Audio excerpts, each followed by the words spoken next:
Today's episode is all about 5 life lessons that I learned through pro wrestling.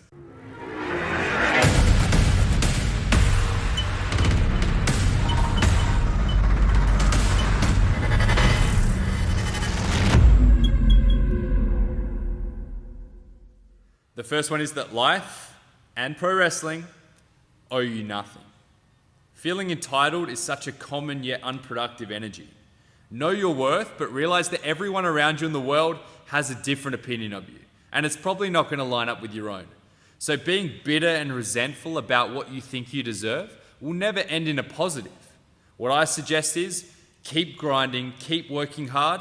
I do believe that the cream always rises to the top, and eventually, if you're undeniable, you'll get what you're worth. The second one is to always leave the place better than when you found it. And you could apply this on a micro level, looking at things like the locker room or your training school. If you see something that's messy, if you see rubbish on the ground, pick it up. Leave it cleaner than when you found it. Or on a major level, let's talk about pro wrestling, the industry and community that we're in. Helping out wherever you can. If you're an experienced pro wrestler, give back to the industry. Maybe run training sessions, maybe give advice, mentor a trainee.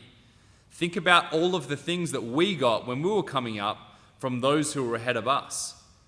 They threw us a bone that many times, they helped us out, so do the same for the next generation. Number 3 is to dress for the job you want, not the job you have.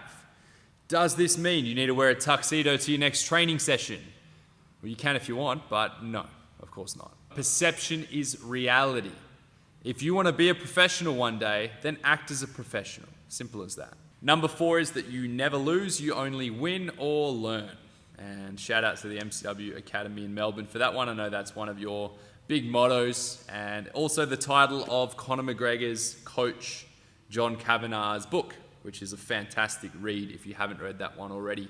This is one of the biggest things that I have drilled on about for many years. Always take a positive from every situation. And I believe that no matter how negative it may seem, there is always something to learn. There's something to focus on. You can always become a more evolved human from every situation and use that to be better informed in the future. And lucky last, number 5, is that life is a marathon, not a sprint. And as determined and eager as you may be to get things progressing as quickly as possible, it's not always possible. The most important thing is that you stay consistent and stick with it. Often it's about outlasting the person next to you. And I promise you that a lot of the experiences you have today, while they may seem like dead ends, they may eventually become roads that lead you exactly where you want to go. I put out an episode a while ago that you can see up here if you're on YouTube that was all about some of the negative experiences I had early in my career that ended up becoming the biggest positives of all. And a lot of the major things that have happened to me in my life have been a direct result only 5 or 6 years after the fact. So there you have it. There's 5 life lessons that I learned directly through pro wrestling that have helped me in all aspects of life. And I hope they help you as well. Of course, if you have any life lessons of your own, please drop them in the comments below with any feedback. If you have any questions or requests, you can do the same. If you're on YouTube, please hit the subscribe button, ring the notification bell, and I will see you next Thursday for another episode of World-Beater Wrestling. If you want to see more videos like this, click on the subscribe button, spread the word, and if you have any questions or requests for World-Beater Wrestling, don't be afraid to comment below.